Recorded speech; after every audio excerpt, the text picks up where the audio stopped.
What can 160 years of experience teach you about the future?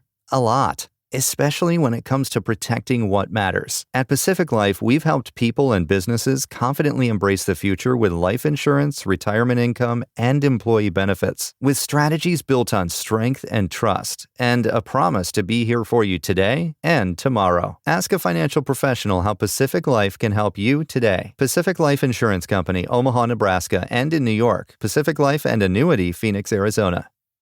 People start to realize our differences aren't as big as they seem. I couldn't really understand the magnitude of what was going on. I know a lot of people were affected. You know, it's still that divide. From the All Indiana Podcast Network and Wish TV, this is Our City, Our Voice. You look a lot different at it. Everybody was kind of spinning about what it was and what was happening. Everything's changed. Everything's changed.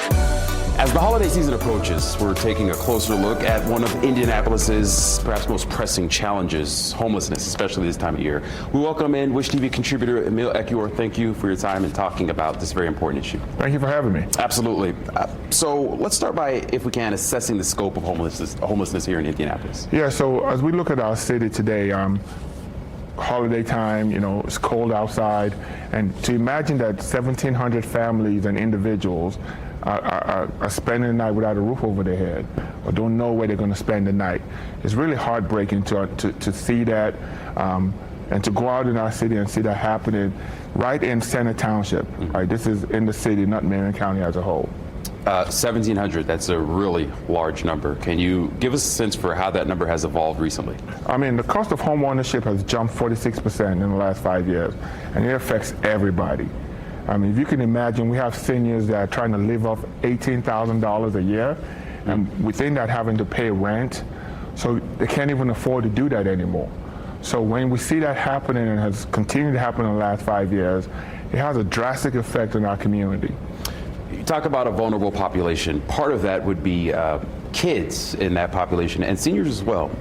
Can you tell us a bit more about who exactly is at risk? So young people, right? So obviously, if the adult can't afford a home and has kids, it drastically affects your kids.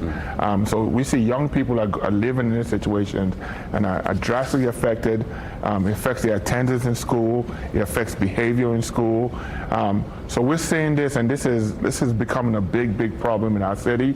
And during the holiday period, now you're thinking about it and saying, you know, we've had a lot of good things happen this year, but this still remains and continues to remain a big issue. So as we encapsulate that big issue, if there's one specific thing you could point to and say is most urgent, what would that be? I mean, it's urgent, like the way we think about solving this problem, right? We can't look at it from just a one-time fix. We have to look at how do we create a better environment that this is not an issue long term, right? But for the immediacy, we have to make sure that the people, our homeless population in our city, enjoy Christmas as well. Well said, very poignantly put. That is Wish TV contributor Emil Ekiyor. Thank you so much for your time today. Thank you. Discover more at wishtv.com. And when you follow Wish TV on Facebook, check out more podcasts from the All Indiana Podcast Network now at allindianapodcastnetwork.com.